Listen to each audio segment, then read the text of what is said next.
मौजूदा इस शरीर को मृत्यु उपरांत दो चीज़ों का सामना करना पड़ता है, जो कि है दमन और गमन। ये आप निर्धारित करते हैं। हाँ, उस देह में जिस आत्मा ने प्रविष्ट किया है वो आत्मा मनोविज्ञान चिकित्सा से निर्धारित करती है कि वो कैसे अपने शरीर का मृत्यु उपरांत दमन करवा सकती है या मृत्यु उपरांत गमन करवा सकती है। अब आप खुद सोचिए कि मनोयोग की सहायता से आप कैसे मृत्यु उपरांत अपनी देह का गमन या दमन करवा सकते हैं। खैर, ये आज का विषय नहीं है। आज का विषय ये है कि हम अपनी देह का मृत्यु उपरांत दमन करवाते हैं या गमन करवाते हैं। आज मैं आपके सामने जो भी तथ्य और दृष्टांत प्रस्तुत करने जा रहा हूँ उसके पीछे सुलझे और अनसुलझे रहस्य है। पर वो सुलझे और अनसुलझे रहस्य मैं आपके सामने आज जब प्रस्तुत करूँगा वो कुछ सुलझी और अनसुलझी बातें बनके या फिर सुलझी या अनसुलझी तथ्यों के समान रूप में शायद आपके सामने मैं उजागर करूँ।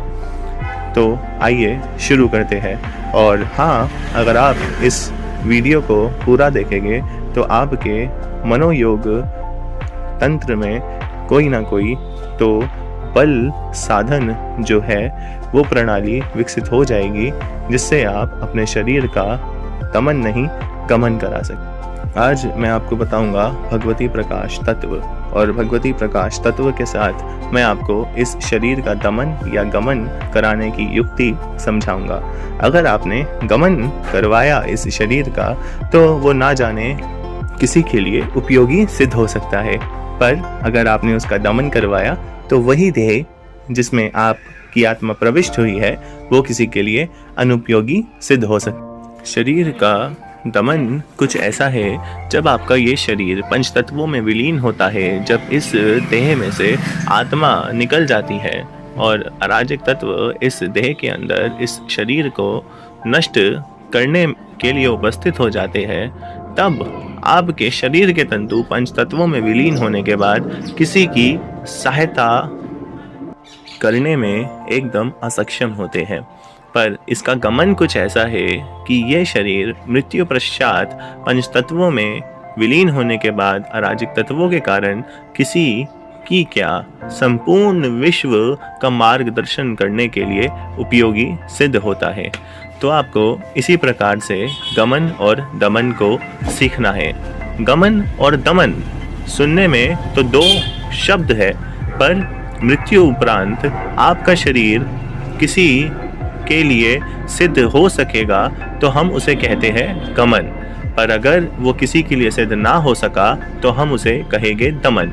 यहाँ पे आप दमन और गमन से थोड़ा सा पीछे हटिए और इसको और सरलता से समझने के लिए ये जानिए कि अगर आपके शरीर में मृत्यु उपरांत भी धनंजय नामक प्राण, जो कि मृत्यु होने के बाद भी हमारी देह में रहता है, वो प्राण किसी न किसी तरीके से आपको अंग सुरक्षा प्रदान करता रहे, तो ऐसे में आपके शरीर के अंग किसी के लिए उपयोगी सिद्ध हो सकते हैं। ये तो था शारीरिक पहलू, पर जब आप किसी आध्यात्मिक पहलू की बात करते हैं तो मैं आपको उदाहरण देना चाहूँगा एक सन्यासी का।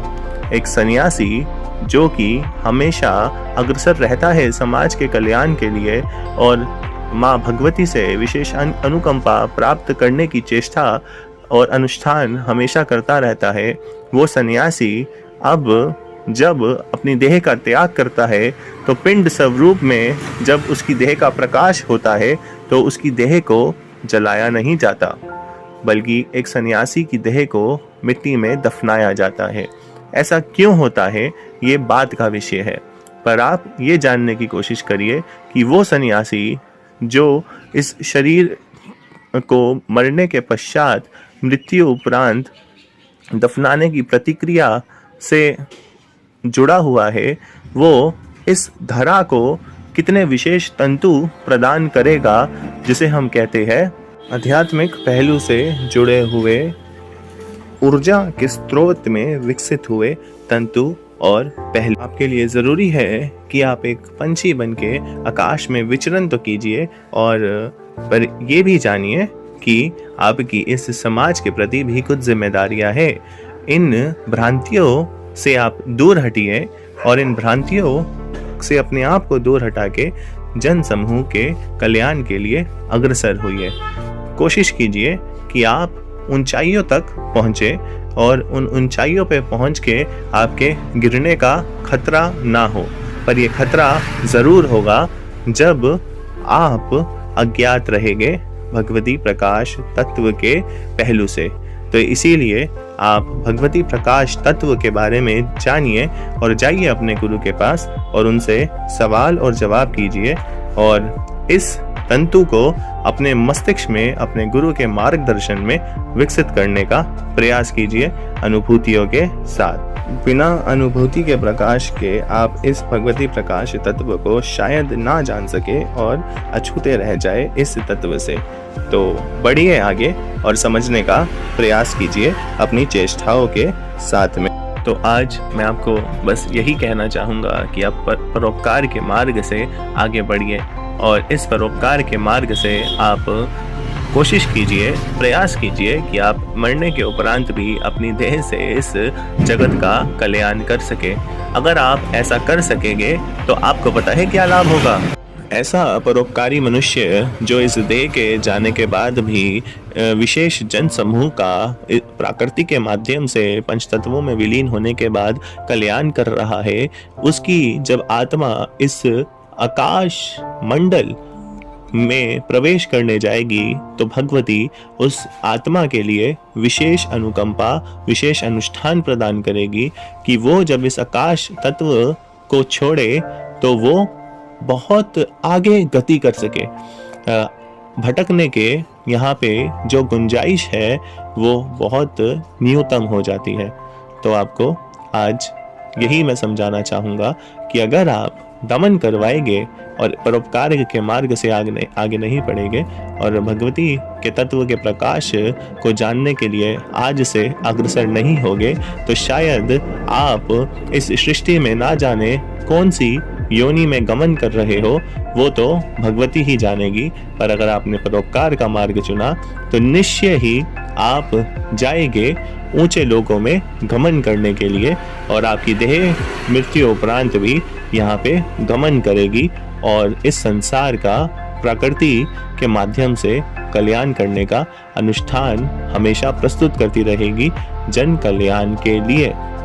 इसी के साथ आज मैंने आपको कुछ ऐसे तथ्य और ऐसी पहलुओं से परिचित करवाया जिसमें से कुछ पहलू छूट भी गए, पर आप आज इतना समझिए कि थोड़ा ही पर्याप्त होता है। आप इस थोड़े को ही पर्याप्त समझिए और जानते हैं आप क्या कीजिए, विस्तार कीजिए अपनी चेतना का, ताकि आप मृत्यु उपरांत ऊंचे लोकों में गमन कर सके और आपकी देह का भी दमन ना हो और आपकी आत्मा भी प्रविष्ट हो सके आकाश मार्ग से निकल के ऊर्ध्वगामी लोकों की ओर। इसी के साथ मैं आज आपके मंगल की कामना करता हूँ। मेरा प्रेम आपके लिए स्वीकार कीजिए, क्योंकि मैं आपसे बहुत अधिक प्रेम करता हूँ और आप भी ऊंचे लोगों में अग्रसर हो और भगवती आपको वो तंतु विशेष रूप से प्रदान करे जिससे आप जान सके भगवती प्रकाश तत्व को और उसके साथ दमन और गमन विद्या को शरीर के पहलू से। धन्यवाद, और मैं आपसे कल फिर से मिलूंगा किसी अन्य पहलू के साथ।